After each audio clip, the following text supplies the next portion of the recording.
Hoje nós vamos considerar as questões 25 a 29. Então vamos lá. Como Cristo executa o ofício de rei? Isso complementa o que a gente estava dizendo. Ele é vítima, ele é sacerdote, ele nos salva, nos chama para ele, mas ele reina sobre nós. Então veja o que diz a resposta à pergunta 25. Como Cristo executa o ofício de rei? Cristo executa o ofício de rei sujeitando-nos a si mesmo, ao nos governar e defender, e em restringir e vencer todos os seus e os nossos inimigos. Olha que resposta interessante. Cristo executa o ofício de rei, sujeitando-nos a si mesmo, ao nos governar e defender, e em restringir e vencer todos os seus e os nossos inimigos. Obrigado, Alexandre. Alexandre me trouxe aqui uma água. Obrigado.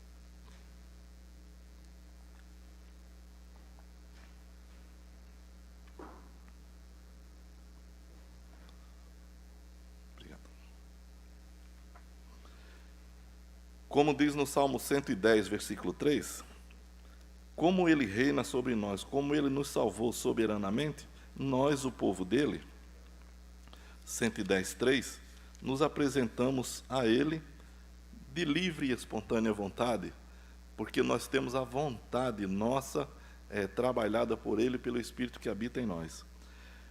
Com vestes santas. De qualquer forma, como é que nós nos apresentamos diante do nosso rei? Com pecados, com problemas sérios de caráter? Não.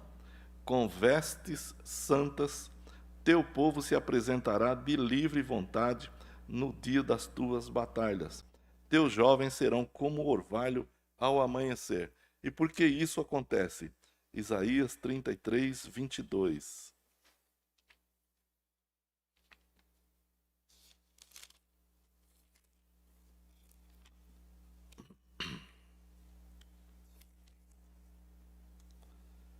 Isaías 33, 22 é um versículo que eu gosto muito, porque diz assim: porque o Senhor é o nosso juiz, o Senhor é o nosso legislador, o Senhor é o nosso rei, ele nos salvará. Veja que em Jesus Cristo estão inclusas todos os três poderes. O poder judiciário, ele é o nosso juiz, é aquele que nos julga.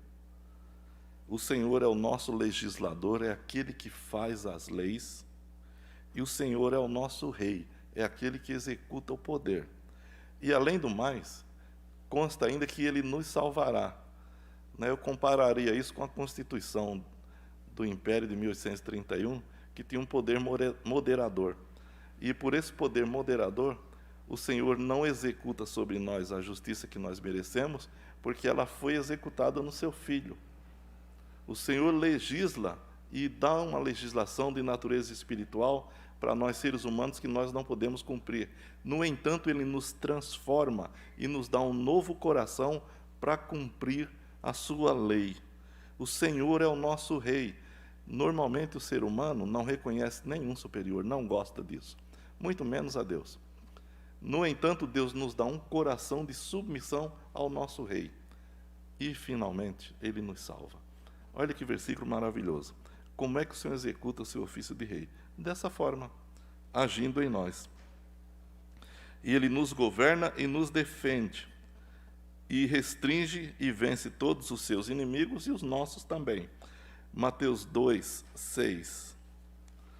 Quando Jesus está para nascer,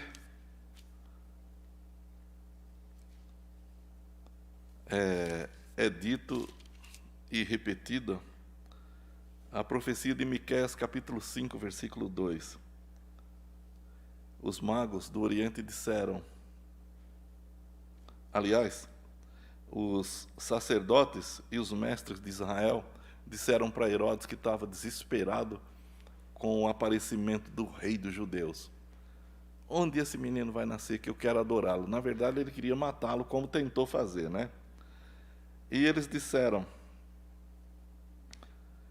e os mestres de Israel disseram a Herodes, 2:6 de Mateus: e tu, Belém, terra de Judá, de modo nenhum és a menor entre as principais cidades de Judá, porque de ti sairá o guia que conduzirá meu povo Israel. E em Miqueias ainda consta que esse rei tem a sua origem na eternidade. Quer dizer, não era um rei comum, normal, era um rei divino, que estaria humanizado para realizar o plano do Pai. 1 Coríntios 15, 25.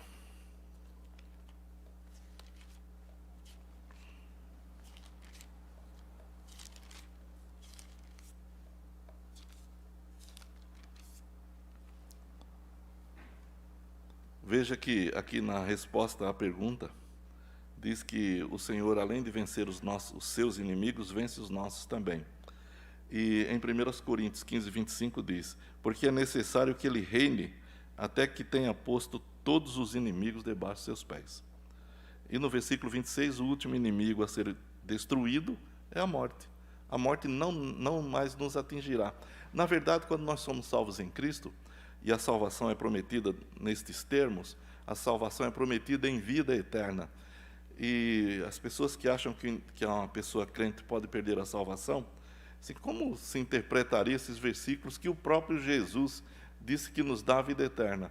João 5, 24, por exemplo, na verdade vos digo, que quem ouve a minha palavra e crê naquele que me enviou, tem a vida eterna e não entrará em condenação, mas passou da morte para a vida. Como é que eu posso negar as palavras de Jesus por causa de uma experiência humana desastrosa? Alguém se tornou crente. Isso não significa que a pessoa que levantou a mão na igreja e permaneceu por algum tempo e até exerceu certos dons, que um deles, são crentes. Isso não significa nada. O indivíduo só é crente quando ele é nascido de novo. Esse é o único requisito bíblico. É a regeneração. Não é a participação em uma igreja evangélica ou não. Isso não diz muita coisa. O indivíduo é filho de Deus, é crente, é salvo, quando ele é regenerado. E quando ele é regenerado, gerado de novo, nascido de novo, ele recebe vida eterna, porque a morte não mais terá domínio sobre ele. Mesmo que um dia o nosso corpo tombe à sepultura, nós ressuscitaremos incorruptíveis, e a vida eterna será a nós outorgada em sua efetividade. Mas a vida eterna já nos é prometida nesta vida.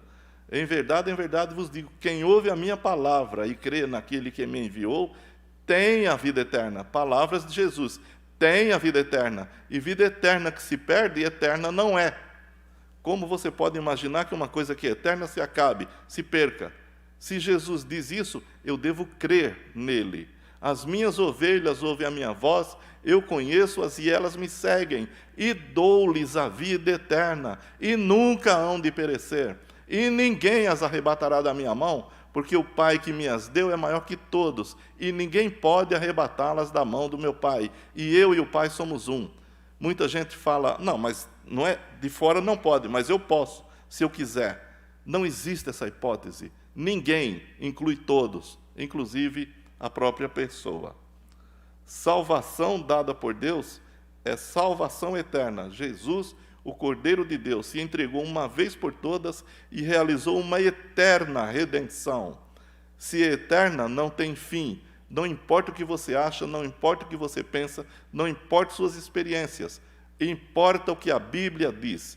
Teologia é a teologia que decorre da Bíblia, não do fatalismo humano, não do casuísmo humano, não da condição humana, não porque isso, porque aquilo, decorre da Bíblia.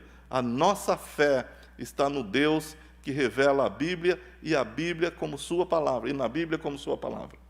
Jesus Cristo reina efetivamente sobre a sua igreja, sobre aqueles que ele resgatou como sacerdote, vítima e sacerdote. E ele reina efetivamente e sujeitará todas as coisas a si, inclusive a morte.